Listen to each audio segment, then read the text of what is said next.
good, y'all? It's your boy Swole the Poet, man, and we back on another episode of Black Prosperity, featuring no other than my boy, my guy, Trev. Appreciate you, bro. Man, it's a pleasure to have you on, man. Yo, this is a talented dude right here, man. As you see, we got all his stuff laid out. We got his brand Silk City. He's the author of Daughters Grow Up So Fast. It's been published. You can get that on Amazon, correct? Where else can they get that? So you can get it on Amazon, and then you can get it off my author website. That's trevortheauthor.com. That boy do it all, man. Look at this. Look at this. Look at this. Yeah, and it's a black man did this. A black man came up with this, so we definitely got to get this one, right? We always talk about coming together, support black business. Well, who else should be talking to your black kid than a black author, right? Yeah, a black author, right? It only makes more sense, man. Got the word book, Tracing the Color ABC. Man, what else we got over here? This is the actual book, Daughters Grow Up So Fast, man. Definitely get that for all my black fathers who got daughters and stuff like that. Shit, just anybody in general, you know what I'm saying? But definitely get this, man. And then we also got the brands in here, man. You see the drip? We got the silks. This should make me want to cut my hair, just get waves so I could just wear these joints right, all so you day, can wave all day. So I get the waves all day. I got the locks. I'm still throw this shit on anyway, man. But these bitches love salsa. Hold on, that can't get y'all too much. That ain't out yet. That ain't out yet. I don't want to do too much. Y'all got to, if you want, y'all got to tap it. Make sure y'all get it. But look, man, that's enough, man. That's just a little slight introduction, man. For those who don't know you, Trev, go ahead and introduce yourself to the people. Let them know, where you from. I guess give them a little slight little origin story. I got you. So what's good, everybody? My name is Trevor, of course. I'm originally from Bronx, New York, but I've been in the A for a minute, so Atlanta's like home too. But I rep New York all day. For me, a regular day for me, you catch me with a silky on, or I'm in the gym, or I'm just writing books. I'm also a nursing student right now, so I'm pretty busy for the most part, but I'm making time to do the stuff that I love to do. We can't cuss on here, can we? You can. Oh, okay. Cool. Yeah, it's about how you can do what you want. I be smoking on here sometimes. It's just a bit. I try to make sure, I ain't you good. This is authentically black, okay? You know, like how they used to have the non-denomination churches, like come as you are. That's us. Yeah, this is this. Yeah, come as you are. You feel me? Please. Cause I might slip up and I won't be like, shit, can I say that? Cause I don't know. I was about to cuss. I was like, let me. Let it go, man. From New York, live in Atlanta, of course, but New York is always home, and then this is me. Everything that y'all see right here, this is kind of like my personality, from the silkies to just writing children's books, or I'm in nursing school. That's dope. So like, I think that's beautiful though, because in life so much they only tell us that we can be one thing, or when they ask you to grow up, it's like one thing that you're specifically supposed to be. You know what I'm saying? But it's like, bro, you more than just a nursing student. You more than just an author. You more than just a clothing designer. You all three, and you can be many more if you want to, and excel in all different things. You know what I'm saying? Because so often they be like, man, you gotta perfect one craft and do this, you know what I'm saying? But shit, I'd rather be a jack of all trades, you know what I'm saying? You can't go wrong with that. You can't go wrong with that. Then a master of one, you feel me? Why limit yourself? Yeah, I say I'm not the type to be put in a box. Like I always hear people saying, oh, you in nursing school, you're gonna make a lot of money off of that. But what people don't know is I don't even plan on retiring as a nurse. That's just a stepping stone to hopefully one day open up a clinic off that. But I think I'm gonna be really wealthy off of this other stuff that I love doing, which is just the children's books, whatever comes from that, the silkies, whatever comes from the silkies, everything else just extra. And to me, like, I don't think a lot of people also understands how expensive it is to fund your passions and dreams and stuff like that. So having a solid career or 9 to 5 definitely helps. If you're not completely in a position where you can like completely take care of yourself off of what you're doing, you need to have another secure hustle. Like, a lot of people feel like they can just jump into this and they don't go nowhere because they don't have no money to put into it. So it's like, you're gonna have to, the shit takes sacrifice. Yeah, you are gonna be tired. You definitely gotta work, bro. Like, if you don't come from a rich background, or you don't got a team to kind of support you, in your businesses, go to work. Like, I'm at work faithfully 40 hours a week. Of course, I got bills like everybody else, but to fund this, all this costs money, and it's just me right now. So, I got homeboys that help me out, don't get me wrong, but when it comes to like making the bulk orders and the purchases and stuff, that's all me. So it definitely costs to fund your dreams, but if you believe in it, you're gonna get it done. So like, what is your like motivation? Like, what keeps you going? What keeps you driving? Number one, my daughter.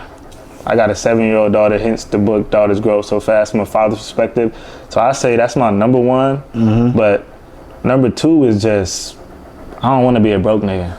Like, that's, I don't know, living check to check, living off of one stream of income. You know, growing up, you kind of see different versions of what your life can be if you stick to just, oh, I'm a 9 to 5. Well, you could get fired from that 9 to 5. Then what you got? You know what I'm saying? Like, you could do your business and say, I'm never doing a 9 to 5. But what if your business never jumps? How you living? Like, you still living check to check in a sense. So my motivation is just seeing people being flashy. I love putting on clothes. I like silkies. I love fitted hats. So motivating me to kind of live how I want to live is just doing what I need to do, doing what I want to do. Of course, everything I'm doing, again, I love it, so I'm gonna approach it differently. If you don't love it, you're not gonna kind of keep up with it. You're gonna start it, you're gonna stop, you're gonna start, you're gonna stop. But if you got a love for it, you're gonna work towards it, you're gonna keep going, you're gonna grind, and you're gonna use that as your motivation to just keep going.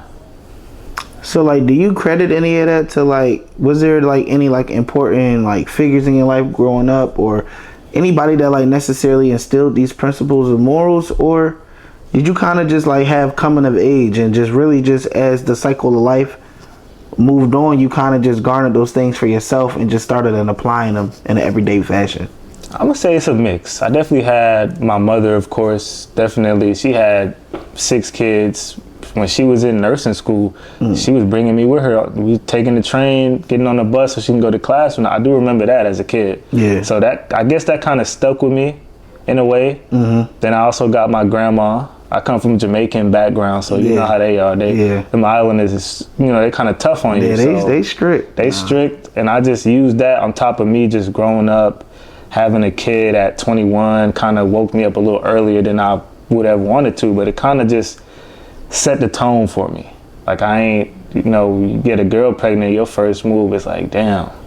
Especially at that age. I know at 21, like, it's funny, as a youngin', you think at 21 you probably already have life figured out, but when you really live in 21, you really still a kid. You still a kid, bro. Like 20, really till about 23, I say, is when you gonna make that transition. But at 21, I was still a kid, but I was bringing a kid into the world. I was the nigga that's playing video games all night, going to class, going to sleep. I had to like kind of quitting jobs. And then if I ain't like a job, I would just quit. It was just me.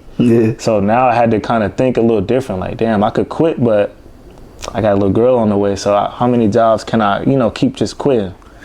So I definitely think that's beautiful, man. I definitely want to like shine light on that and you know, give you your flowers on that, because you know, if you live in the real world and you surround yourself around real authentic people, it's not a surprise to see a black man take care of his kids.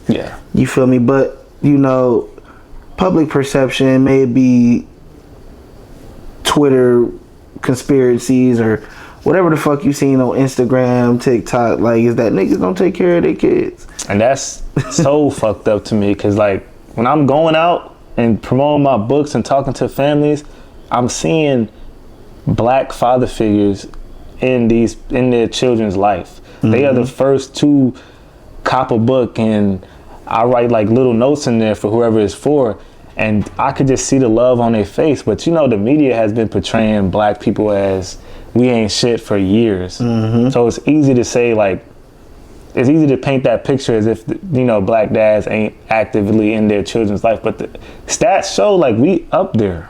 We actually leading as far as in active fathers. You can Google that, and black is not, we're not leading in when it comes to not being active. That's for sure. So if you could give like a little brief synopsis, summary, I guess, maybe summarize the summary of the book on the back of the book, you know, for those who might be listening, tuning in, and trying to find some new things and stuff that they want to give to their younger kids. Like, what is the basis of Daughters Grow Up Fast? I know the title to me is kind of self-explanatory, but for some people, they might want to really know, like, what do you mean by that? Like, what is the overall basis of that? All right, so I'm gonna read the synopsis. It's short, but it's gonna literally tell the whole book. Go ahead.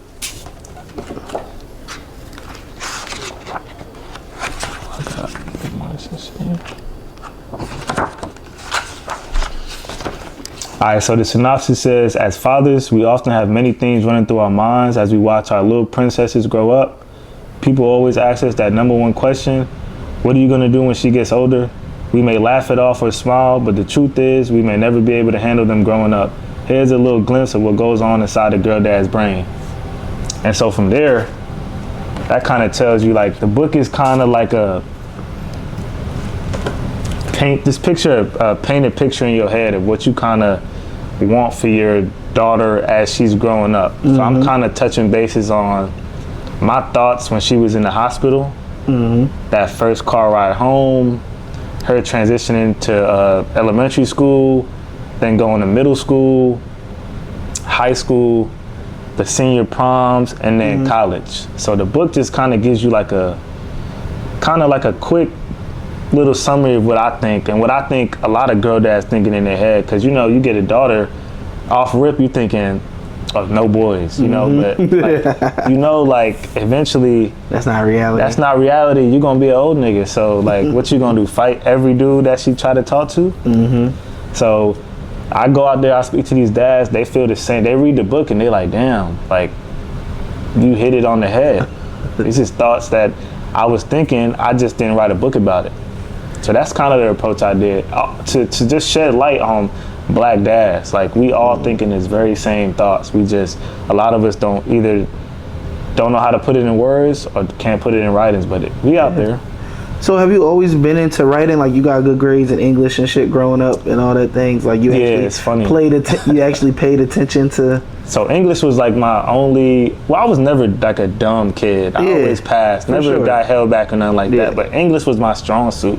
When it came to like them reading logs and getting a pizza party for reading a book in the summer, that was me. Yeah. So I first started out, because I didn't think I'd have a kid at 21. So like I was reading them urban fiction books at a young age when I really shouldn't have. But I was reading Sister Soldier, trying to mimic her, reading Walter Dean Myers. Bro, yo, oh my God, bro. Walter Dean Myers is my favorite author of all time, bro. And I feel like you really had to you had to be a black kid to understand Walter D. Myers. Like Slam was cool. I think Monster was by him. Monster was his best joint. I probably read that like 3 or 4 And then, you know, that's kind of what the movie was kind of... I want to say, like, watched the movie. They put the movie Monster out. To me, I felt like that had to be a play off of. No, it was. I think it was though. Yeah. I didn't watch it. Yeah, it was Monster. Yeah, like that was his best joint. But then I also read, what was it, Fallen Angels or Fallen Soldiers? I think it's Fallen Soldiers. Fallen Soldiers. But Slam was my shit because it felt so like real. Like, and then you had the Buford High. And I was about to get up. Was that Paul Langan or something like that? I was about to cop the whole 80 books from Amazon not too long ago. But I started off Buford series. Yeah. I was hooked. After that, I just kept reading. Yeah. But I knew I liked the black fiction books, the urban fiction books. The shit you can relate to. That's all I was reading. And I credit my aunt to that. We got the same birthday. She's a tourist like me. But she was reading them urban fiction books and letting me read it. Like, just don't tell your mom I'm letting you read it. And then it just kept, as I got older, books kind of like stuck to me. So like I said, I first started off trying to mimic Sister Soldier and then Buford series type books, but I felt like I was writing the whole book in 3 pages, not knowing how to like block off a chapter. Yeah. So writing was always there. Nobody knew though. It was just something I did for fun. I always kept a journal throughout my probably middle school is when I started like just writing for me. Just kept it tucked up somewhere, and then transitioned to trying to write a book. Then fast forward, I ended up having a little kid. Books was not a part of, I wasn't even thinking about writing, but my daughter and my niece, they hooked to their iPads. So one night I was like up at like 12, They was getting on my nerves with the iPad, and I'm sitting there trying to write another Sister Soldier book. And I just had the idea, I'm gonna do a children's book. And then Daughters Grow Up So Fast came from her, me just thinking about her life. But I knew when I wrote it, what it was gonna do eventually. Like once the people get their eyes on it, I knew it was gonna be a lot of people that could relate. Whether you black or white, if you got a daughter, granddaughter, niece, you gonna relate to it. That's fire, man. Like that's so crazy. So you knew from a young age that you wanted to be an author of some sort. Yeah. Okay. So this isn't just something that just came about. Nah, like, it wasn't something like you just like, you know what, I'm gonna just jot this down like randomly, because you know a lot of people don't just write books. You know, some people just write books. They're not authors, but they wrote a book. Yeah, I know a lot of people, they got that feeling where they just get in that mode. Yeah. And they got a book come out of it. But nah, I always knew, like I said, as a kid, it started off with me writing journals for myself. And I'm finding myself trying to freestyle a journal, put in stuff that really ain't even happened to make it like a book. Yeah. Then from there, I'm trying to like make my own endings to Sister Soldier book. And then the Buford series, that was a big one for me. Like I was... Buford had niggas in a chokehold, bro. Buford had me... I didn't mind going to ISS, let's put it that way. Yeah. If I knew I was just gonna be able to read these books and that's all I had to do for the day. If I got on punishment, Buford series saved my life, man. I wouldn't, at that point, you want to play the game and stuff like that when you're in trouble, but as long as I had them books, I was cool. That's amazing, man. So do you have any more projects in the making as far as the children books go, or are you kind of actually trying to level up a little bit and get some of those like series like a Buford, like a Sister Soldier, Walter D? So it's a mixture right now. Like I don't know, people ask me, am I gonna just do children's books? As of right now, my mindset is just giving back to kids, showing as like I'm black, you could do it too. In general for all kids, but I kind of relate to the black kids. You know, they reading these books, and I know some of them are thinking like, dang, I want to rewrite that, or like their imagination is going, because I know it was for me at least.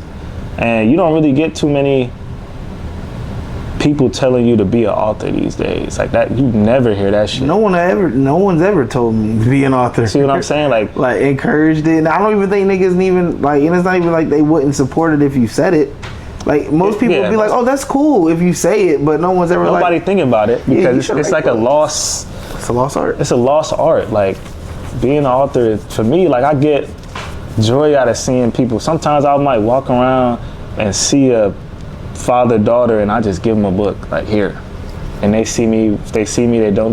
But if they see me again, they're like, yo, that book was, I appreciate that. I felt that book. So as of right now, with me being in school, it's a little harder because my day, and then just everyday life, going to work, having a kid, like then doing the do-rags and stuff. It's two different lanes I'm in right now. So I got about, let's say 5 books I'm currently working on, just kind of nitpicking at, just writing something down as I think about it. Yeah. But I do have it's probably gonna be a 2-book series that I'm doing, that I'm working on right now. A little sneak peek of what it's about. It's just gonna be, it's 2 twins. They just moved from somewhere, I don't know where yet, but they don't got the accent that everybody has where they moved to. Twins, they fraternal, boy and a girl, and they end up being like superheroes undercover at the school. And what they doing is just helping kids who get hurt at school in a way, wherever that may be, but they helping them and not telling the kids who it was. So I'm just trying to see how I'm gonna spin that. But that book is just more so like a never judge a book by its cover, because you never know when you're gonna need this person or not. So that's the lane, that's how I'm feeling with that book. Are you gonna title that? No title yet. No title? That low key be a fire title. Like, I think that's like a, what's the word I'm looking for? It's not coming to me, but like, writing a book and saying never judge a book by its cover. I don't know. That could be cool. That's just some shit. I'm just throwing shit in there, trying to get my writer's credit, Joe. Right? That's it. Try to get my 0.1%. That's it. I'll get a little something on there. But like, I don't know, like, never judge a book by its cover. Like, I feel like kids gonna look at that and put that down. Like, I'm trying to pick a title that's like, because that's all you do as a kid. Yeah, like I want to, it's gonna be some Captain Underpants / what's another book I'm thinking of that was like a comic book? I can't think of the name, but like Diary of a Wimpy Kid, Captain Underpants type of vibe. In a way, it's gonna be completely different, but I'm going for that kind of look. I used to like those books too. Now I think about it. Like Diary of a Wimpy Kid was my shit. Yeah, I like Diary. Captain Underpants, Diary of a Wimpy Kid. I was reading books. You know, we was reading whatever I thought was cool. But so you was with the Scholastic Book Fair. I was there. I was mad if I didn't have no money for the book fair. So yeah, that's my goal now. Is trying to. It would be cool to have my books at the Scholastic Book Fair. Yeah. Like somehow, some way, I'm gonna make it happen. Gotta figure that out. I feel like that's accessible. Maybe start at I say, hey, start where you came from. If you have any connections to maybe where you went to school at out here or something, like if you have any, like if it's a teacher still there that's still there, you know, sometimes teachers be tenured. Oh yeah, trust me. You go back, be like, hey, Miss Johnson, I got these books. Help me talk to the principal, whoever, the librarian, whoever, to help me get these books in here. I want to put them in there for the class. Matter of fact, I don't even care if people don't buy them. I just want these in here right now this year. That's how I'm feeling right now. If that's how you feel, like just I need these books to be seen. Trust me, if the groundwork I'm doing to try to get these books mainstream, so to speak, I'm hitting schools up in every single county. I'm hitting up old teachers, old friends. I'm at work. It's something gonna come up from it because, like I said, what I'm doing, genuinely, you like it or not, I feel like even if you're gonna read it at some point, just because of the message that I'm putting in these books. This one just so happened to be more relatable because I have a kid, but I'm actually working on a spinoff, a father-son type book. But that's gonna be like because I don't have a son yet, I may go around and kind of interview style fathers with sons and try to do it that way. You know, tell their story. Through your words. I'm gonna tell their story through my words, but I guarantee every dad is gonna feel that book. Every family is gonna feel that book just because of how I'm gonna write it. I already have it in my mind. I haven't started it yet, but I already know exactly what I'm gonna do with that one. Feel that, man. I'm looking forward to that. I'm definitely looking forward to the twin joint. That's gonna be dope because, like I said, I'm a twin, so that's where that idea came from. A word? Yeah. You got fraternal? Yeah. Or? My brother, he's fraternal. So where is he? Is he out here now too? Yeah, he actually lives. He in Gwinnett. He in med school right now, so he locked in on a whole other thing. That takes. I don't know. It's hard to do anything outside of med school if you doing med school. Yeah, so like, he like I said, he locked in. He's one of those humble people. Yeah. But I'm humble, but I'm the opposite. I'm like humble. I want you to see what I'm doing. Yeah, though. But you. Like I want to not to be flashy with it. Yeah. Though, but I don't mind people getting a glimpse of my world and asking questions and wanting to know how I did that. Him on the other hand, he locked in until he get it done. Yeah. But that's where I come in to where it's like people don't know. Yeah, I got a twin, and he in med school. So it's like it's very rare you see twin black males kind of doing something both on the right path. Let's put it that way. Yeah. Like you do have twins that tend to go opposite. They go the opposite, or just how society has made it seem though too. Because I'm pretty sure there's mad twins out there that's doing what they got to do, but you look up, they showing the twins that's doing bad.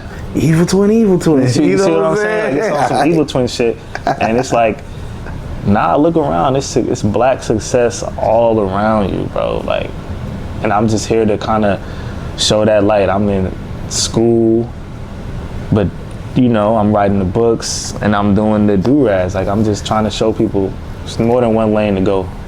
So let's kind of get into the backstories of these. You know what I'm saying? Because the thing about art, it always tells a story. Yeah. And it's always a story to be interpreted on your own, everybody interprets the stories different, but as you being the creator, kind of tell the stories of these silkies, of the brand, like what inspired it and like what Silk City means to you and the meaning behind it.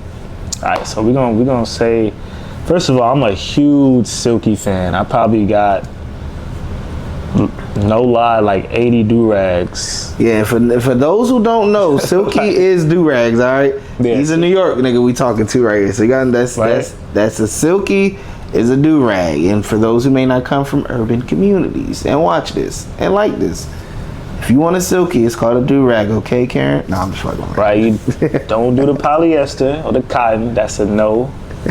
The do-rag culture will let you know that though. Like if you don't know, you're gonna get the poly, the cotton, and it's just gonna mess up your hair anyway. It's not good for your hair.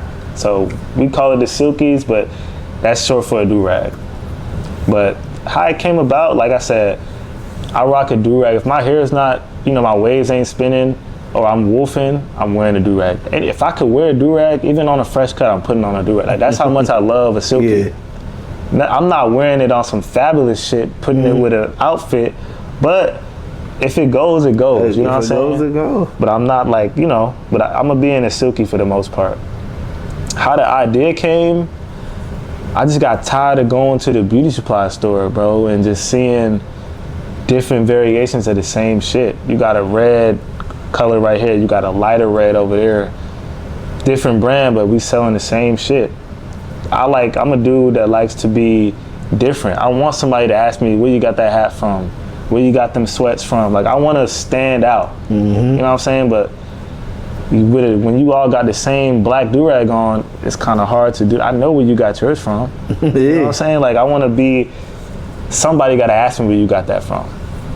And then I just brainstormed for about 2 years before I actually kind of kicked the door down and started moving with the do-rags and just getting the logo and stuff down. But like I kind of studied certain brands and celebrities and people on Instagram that have their own do-rags going on right now. And I just was seeing what they got, and I just peeped, like, everybody's doing a two-tone or like different colors, but they not doing the graphic Silkies. And I wasn't even sure if that could be done at the time. Like it took, I went through like 6 different manufacturers. Everybody was fucking shit up. I'm wasting money. At this point, I'm about to stop. I'm thinking like, all right, well maybe this is just too hard to do. Like, cause I get it. Like, I don't even know how me and my manufacturer work and get it done, but I show her the vision and it's done in like 3-4 days, drafted at least. But I'm just looking around and I'm seeing like everybody has anime do-rags and like that's cool, but that's not really me. Like, you know what I'm saying? That's not the lane I was going for with it, especially being from New York. Silk City's the name. I'm thinking, I'm gonna try these. I'm gonna put some rappers on my shit. And I was gonna just do New York based. But then I'm like, nah, I'm putting myself in a box. If I just do strictly New York artists, it's only a fraction of the world that fucks with New York anyway, right? And then you got kids, different generations now that's probably don't even know who Dipset is. Or, G-Unit, they probably don't even know who Outkast is. Right. So I definitely was like, I'm gonna try something different. And it's funny because it's funny I be telling this story to people, but I showed my older brother the Pop Smoke do-rag I got, right? We took my niece and my daughter out to this bouncy house. And I'm like, Jude, what you think about this? And he like, man, I don't know, bro. That looked like too much. I don't think people gonna really rock with that. And I looked at it and I was like, he could tell you himself. I'm like, you tripping. Like, I wasn't really asking you for validation. I just wanted to see if you was gonna rock with it in my head. But I'm like, nah, you tripping. Watch, these gonna go. These is fire. Like I'm looking at like this is tough. Like I didn't think niggas could do this. Like this is crazy. Like and it's detailed and it's like damn. And they tell stories though. Like these are airs. Like you feel me? Like it's crazy. I feel like I'm just looking at my childhood and through all these silkies, like you know what I'm saying? The phrase "your silky is a reflection of you," it's real. Like I feel like That's the most New Yorkish phrase I ever heard in my life, bro. I put it on the table. It's true though. Think about it. I get it though. Somebody and they rocking a whatever they got on their silky. Right. You already kind of gotta. You don't know them, but you know them in a way. Mm-hmm. Like a kid got on a Naruto silky. I know he fucks with anime, right? Mm-hmm. Kid got on. If somebody came to me with this Outcast silky on, I'm thinking, oh, they know something about music. Mm-hmm. You're not just picking up this do-rag if you don't know who's on this do-rag, just because it looked good. So I feel like the silky is a reflection of you. And then, like I said, I like to be different. So when I'm thinking of the details of how I could have just made the Chief Keef joint one, not a two-tone. I could have just kept it, one thing. It's like you did two-tone, but you went graphic. You feel me? Yeah. Like they're two-tone, but like this side, y'all, is G-Unit. This side is Dipset. Like it's still two-tone. So it's a two-tone, but in a different way. Yeah. You know what I'm saying? Like I could have kept this just Outcast, but I seen a fly picture with Busta in there, and I'm like, I'm gonna do that. I like just spicing something up, something that you can't copy. You know what I'm saying? Like you're not just coming up with these ideas just willy nilly. You gonna have to see the Silk City and be like, okay, I'm gonna make a spin to that. What is your price point for those who may be tapping in and watching? It's like, they might be like, man, these are really nice, but I don't want to pay $40 for a do-rag. Oh, so the good thing is they not 40.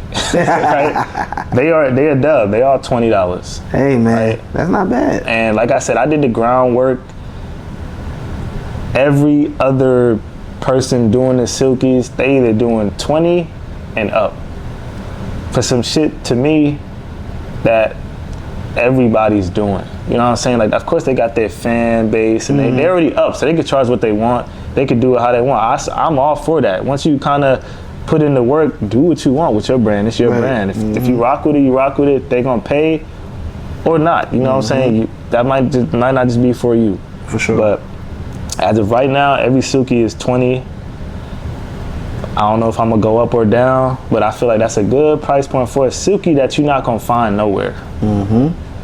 I think $20 is a steal. Like these are like, I won't say they one of ones, but in the sense it's a rarity. Like you feel me? Like you not gonna see 100 niggas with. As of now, right? as it grows, one day we do want that. We want the business to be good, but even still, like, just even with like popular brands, like you don't see like you don't see 100 niggas in one spot with this Supreme shirt on, like. Yeah, because you know what I'm saying? If you into, let me not even say, because fashion is, what you want to call it. Yeah. But if you one of those people who like to rock different shit, then like where the stand vision out. came. Like this is for you. Yeah, where my mindset came from with these silkies. Like just being different. If you one of those that you just want to be different, or you don't like going to a spot and somebody got like. I'm one of those. I hate that shit. If I think I'm fresh and I walk into a spot and somebody got something that I got on, I'm a little upset.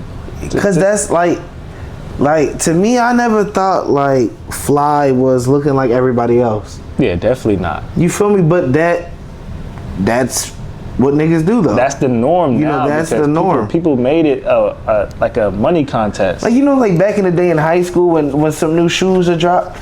And everybody would camp out with, and everybody's coming to school with the same shoe on. We really look. That always to me like, I was also a little broke and I couldn't get the shoes, but I also thought that looked a little goofy. Like, are we really that fly, or we really just look the same? Right? So like that's major dicking going on. I'm not gonna lie though. I was one of those that was camping out for that same shoe if I wanted it, but I just wasn't wearing it the same day. It's not about getting the shoe. It's about you niggas is like ultra pressed, like y'all some hype beasts. Right? Y'all hype. That was the term back then. Hype beast. If you got the shoe and wore it the next day or the same day, you're a hype beast. I don't care what six niggas hanging out. They all got cool grays on. Like, oh y'all you look cool? Goofy. You're cool, right? You're too cool now. But at the same time, if you know, like you're a hype beast if you got that shoe or that shirt and you rocked it the same day, knowing it was 100 other niggas about to put on that same fit. And that's the real difference between like we talking about shoes like hype beasts and sneaker heads. You know what I'm saying? Yeah. Like sneaker heads, bro. Like it's about the shoe, but it's more than just the brand. You feel me? Like niggas are getting this because this is who they are. Yeah, they got a story. Trust me, a real fashion lord, fashion guy, so they want to say, or a sneakerhead. They got a story behind every piece in their closet or why they even just bought it. A hype beast is buying it because they obviously they like it, but they just want to put it on because they seen it on Instagram or one of their boys was talking about it and they getting it just to get it. They don't even know how to rock it, but they gonna cop it. That's what a hype beast is. Yeah, man, this shit is fire. I know I got the Silk City, but I might need an Outcast one too, though. Like, I'm surprised you didn't pick that one. Like, cause like for me, it's like cause these joints are special, but I still had to get the.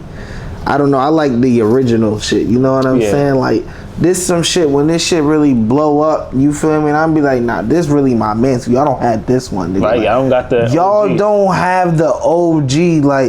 Like when the name Silk City just stands on its own, you feel me?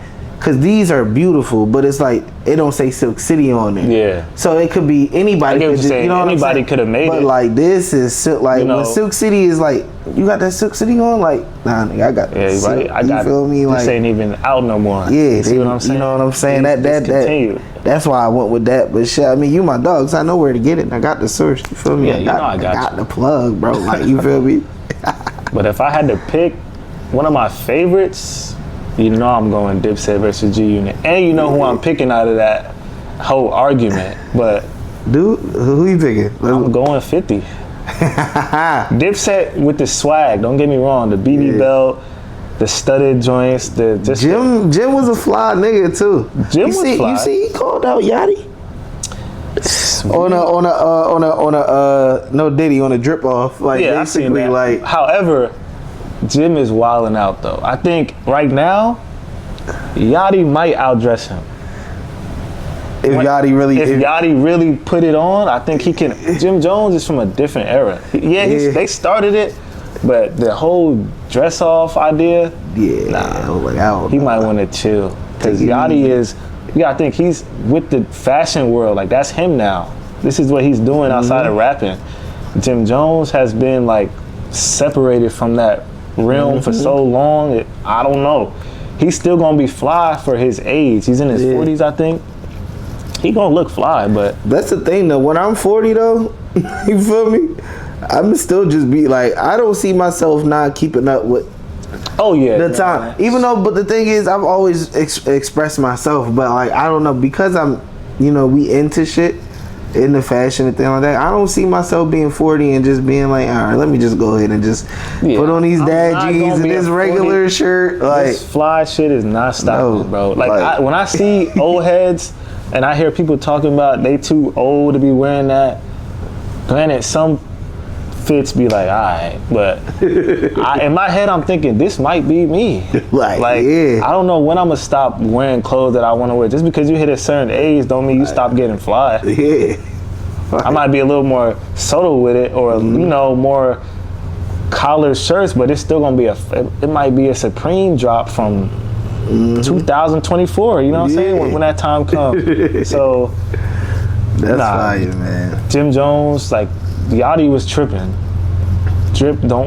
Atlanta didn't start nothing. You gotta think Fashion Week is in New York. You can Google this shit right now. And you can't even give that to Atlanta, because right now, like if you want to just talk about Atlanta before the influctuation of this becoming a melting pot with people from all over, hell no, niggas was not trying to dress like nobody from Atlanta. There's nobody. In the most respectful way. Yeah, you know what I'm saying? I love Atlanta, bro. I have no hate. I'm not one of those New Yorkers that's fuck Atlanta. New York is better, even though New York is the better place, but I'm not one of those. You know what I'm saying? Like I love Atlanta, but to say that they got a stamp in fashion, it's like who? Name them. Like I feel like Atlanta's fashion has grown because the city has grown. Yeah, I don't think it's you have people so from many. Atlanta. Yeah, there's people that live here that are residents of Atlanta, but brought sauces like Atlanta is the beneficiary of people bringing sauce from all over the world. Yeah. And they could take it and it gets clumped in as to, oh, Atlanta niggas are fly. When it's really just like, we're not really, most people here aren't really true Atlanta niggas. Like, yeah, because if we being real, the Atlanta niggas that I know, they not fly. So they wearing designer, but you mixing designer with Under Armour. You know what I'm saying? Like, you wearing the wrong stuff with the designer. But I think what Yachty should have said was he's one of the fly niggas in Atlanta that's starting a trend, because he's one of the fly dudes from Atlanta. And it's fly niggas out here, bro. It's like a bunch. Like, let's clear the air. Like, niggas do be putting that shit on, and it's a whole bunch of different styles out here. Yeah, it's different. Like I said, of course, fashion is subjective, but if you into fashion and just putting it on, you know where it started. Yeah. Everybody knows where it started. Like, I can't even cause like for me, like my first like takes in like really fashion is like I have to give a lot of credit to like ASAP and them. Like, you know what I'm saying? Like for like my era in like high school, like the Jeremy Scotts that I have, bro, I got those in 12th grade. That was 10 years ago. But I got them because I seen, and I don't know if it was pesos, but they had one of the original Jeremy Scotts, the turquoise and the like leopard print joints. I always wanted to with the bones. Yeah, those was hard. The Jeremy Scotts was the designer back then, bro. Like, when we was in high school, that was the Balenciaga. Nobody was looking at no Balenciaga. Nobody cared for that. If you had Jeremy Scotts on, you was fly. Yeah, I was that nigga, bro. You could have even threw on some Patrick Ewings and you was kind of like stepping. Yeah. That was in back. Of course, Jade was always there, but I do remember the Jeremy Scott era. Yeah, man, like that shit. And I felt like the nigga, and the crazy thing is like I wasn't even like, I was fly, but I wasn't even like, I didn't even really do them justice how I really should have, but I did do justice because I had Jeremy Scotts. Right. And I didn't have to do too much, but just put the Jeremy Scotts on and just make sure, you know, my tee just match. You know what I'm saying? My I was one that just, it's funny because I actually won Best Dressed Senior in high school. For real? And I was just, and I look back at my pics now and I'm like, it might have been somebody who kind of put it on just a little bit. I was wild in some outfits, but I always made sure it was matching. You know what I'm saying? It was always a fit that I thought was different, and that people was gonna stop and say, "Yo, that's clean. Where you get that from?" I didn't. Jeremy Scotts was out of my budget in high school. Yeah, I got them for making honor roll, and I went half with my auntie. You know, my auntie, she worked in the government, so. You feel me? She was the one that actually kind of had bread in the family. She had the bread. So but I went half though. You feel me? Because them jobs was still $300, and she old school. So you know they not my people's, bro. It wasn't even about whether they can afford it or not. They just didn't believe in spending over. Yeah, you know, like, man, you know what I'm saying? Like, we could talk about that. Ooh. Like, now I see the kids now, and I'm like, bro, do y'all realize how privileged y'all are? Because Balenciagas is not $300. They $5, $6, $7. You got the Dior's. Everybody got on Dior's now. Lavin, all this kind of. I be on TikTok looking at the back to school joint. I said, bro, I wouldn't have made it today. Not at all, bro. My parents would have I would have got a job as a freshman. No, literally, like I probably would have never played sports or anything because either I might have had, or I might have been really, really good at sports. Like I was good at sports, but that might have been my shit. That might have been to kind of take to get away, because bro, there's no way, bro. I'm looking around and I'm like, these little dudes is looking like they 4 p.m. baby in 4 p.m. They even down to the whips. No, my first for real. whip was a Buick Lucerne that I hated. It looked like a cab taxi man car. But I'm seeing Benz, I'm seeing BMW, the Beamers, I'm seeing Porsche. I seen a post on Twitter, like, this shit's so funny. Like, a girl, I think she got like a Buick or something, but that's not what she asked for.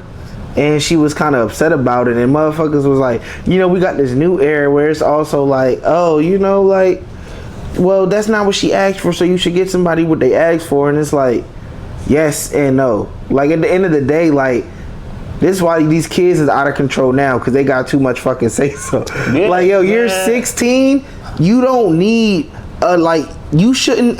Your first car shouldn't be no nice car because you're gonna make mistakes. Yeah, you can't afford the nice car. Yeah, like you can't do the maintenance. I'm gonna have to take care of this. Yeah, like this car is still mine. You get what I'm saying? Like as a whoever bought the car, you're paying for that. Even though you bought it for this person, anything go left with this car is coming out of your pocket. Like if anything, you can drive daddy's nice car on occasions. Yeah. And you gonna have your little Honda. And if you got a nice little, you know what I'm saying, you've been doing everything you supposed to do, daddy will let you drive his car tonight. You feel me? But I'm not about to go and buy you the same shit. You didn't work as hard as I do. First of all, you should be grateful that your parents can even bought you a car. Yeah. I got a lot of niggas that didn't get that. They had to go and get. I know a lot of people put their own Foot Locker money up. Saving their own their Christmas money. And we making $8-9 an hour back then, trying to stack up paychecks. Come on now. Like when I see the posts, I'm on TikTok and stuff, and I'm just seeing this new era. They all fly. Don't get me wrong, but it's just like, damn. Like, could I keep up with this back then? Like, cause that's all it would have been. You trying to keep up. But I think niggas like us too, though, like with the creative minds, I feel like we would have kept up. But we would have kept up in our own way. Like I probably would have really been like probably a real deal fashion designer or some shit. Like I would have kept up on a budget for sure. Cause you still got the kids that are also thrifting and shit like that now too. So you still got that side, like I want to say the alternative, like the real streetwear underground type. Yeah, we'll place them in the concrete boy yachty type. If they thrifting, because they know how to piece. Yeah. If you thrifting, you know how to piece some stuff together. But then you got the other side that got the bread, and they just gonna pay for that fat. They paying for the brand, so they automatically get put into this category because they got on designer. Might not be fly with it, but you already over there because you got it. Hey man, and to any young niggas watching this is look, I fuck with you young niggas. I don't want none of you young niggas popping up on me. I tell my hat when I see them young niggas in the gas station. Like, oh, boy, got a switch and an extendo. You don't know what they got, bro. Like I said, I'm the first to head nod a nigga, bro. Like, always. Cause I'm 9 times out of 10, I got some nice shit on. But I want you to know, like, we good. Yeah. You know what I'm saying? Not even on no. I'm not coming here thinking I'm shitting on niggas or none of that. I'm here to get gas or whatever I came in here for, and I'm out. Bro, the funniest shit happened to me the other day, bro. And we're gonna wrap this up shortly, y'all. But I'm walking out the gas station, right? And it's a nigga out there, he ain't got no shirt on or nothing. He cool nigga, you feel me? I'm from around the way, so that don't really throw me off. Yeah. But as I'm walking away, he was like, yo, like if you grew up any type way, you kind of, you on defense. Yeah, like, cause it's like, all right, nigga either trying to sell me some shit, or do me in some shit. You feel me? Like, you never know, especially you in Atlanta. So. Yeah, but he like, yo, you like them shoes? And I'm like, I'm really reverting back to that. I'm like, yo, that's the wrong question. Like, that is the wrong question. But they was like some Chucks, but they're like some different type of Chucks. You feel me? Like they not even CDGs. They just I don't know. They just some hard ass Chucks. Got you. And he like, no, I'm just asking because like them joints clean. I just can't get like they just don't fit my feet right. Like, you know what I'm saying? Like Chucks don't feel good on me and shit like that. I'm like, nah. You just gotta lace them up right, swag it up a little bit. It was really just a genuine question. But that shit was just funny to me because it's like you just don't know. It's like, hold on, bro. Like, what you mean? I know how you feel. When I was in Atlanta for the Streetwear Market Fashion Show, I had on some Dior's, right? The kicks. And homeless dude came up and was like checking the shoes out. And I'm already like, he asked me questions like, where you get those from? And me just, I see he's homeless, of course, but that's neither here nor there. I'm like, what you trying to do? You know what I'm saying? Like, you randomly just walking up and the first thing you say is, you like my shoes? Or where you get those from?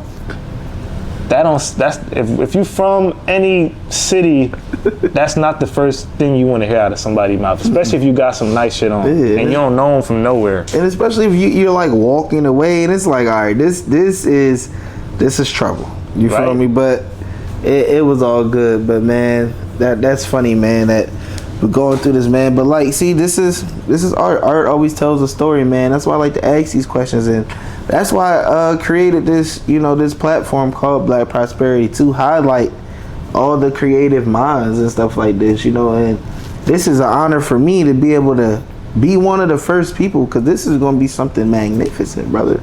Appreciate you. You feel me? And I'm here to support you in the best way you know how. You know, like I was telling you, like, bro, we gotta lock this in, bro, because you special. Like, yeah, fuck all the intangibles and things, bro. Like, you my man's first, bro. And if I believe in you, like, I'm not the friend you ever tell me your dream and shit like that. Cause But we need friends like that. Yeah. From day one, you've been a helping hand and telling me, even when I'm feeling like what I'm doing next, I don't even know. Am I rolling out these designs too fast? Am I too slow with it? You shoot a text and I'm ready to hoop. It's time to get it going. That's all we need. Something everybody needs a shoulder to lean on, and it's not even that like you just fucked up. Just everybody needs that little push. No matter if you self motivated, cause shit get tiring and life tough. Be lifing. You feel me? So it don't even be like you don't got the shit ready. It's just life is kicking your ass right now, and you kind of just getting off track on what you need to be really focusing on. So just a little like, yo, let's go, man, because the people need it. People want to see this, and anything worth having, you know, is a grind. You know, anything that come easy, there's no real gratification in it. If it came easy, if it come easy, it's going to get away from you easier. That's how I think about it. If you got it, however you got it, and you know you got it easy, you're not putting in the work to keep up with that. So the first time life start lifing, what came to you easy is gone. So you, like I said, if you want it, you're gonna work for it, you're gonna grind, and you're gonna make it happen. And if you're creative, you're gonna find a way. That's real. So as we come to the conclusion on this, I always ask my guests to define what Black prosperity means to them, and then, you know, kind of leave them on, this should be easy for you, Mr. Author, and lead them, and kind of lead them with something like a quotable, something maybe they can caption, something they can come back to and listen to for motivation, you know, as we wrap today's episode up. All right, so for me, I'm gonna say, when you think of somebody prospering, you think of somebody at the highest level or gearing up to get to that highest level. So Black prosperity for me is just a Black individual doing his or her thing the right way, organically and genuinely. Like, to prosper, you gotta be all in 100%, and it can't be no fake shit. Like, you're not gonna prosper being fake, first of all. So Black prosperity is gonna come from an individual who is locked in, motivated, ready to grind, put in that work. You're not judging or pointing a finger at somebody. You're not doing shit in hopes to get something back. You're not being fake, two-faced it. You're just working. You're trying to prosper. A quote I would leave somebody with: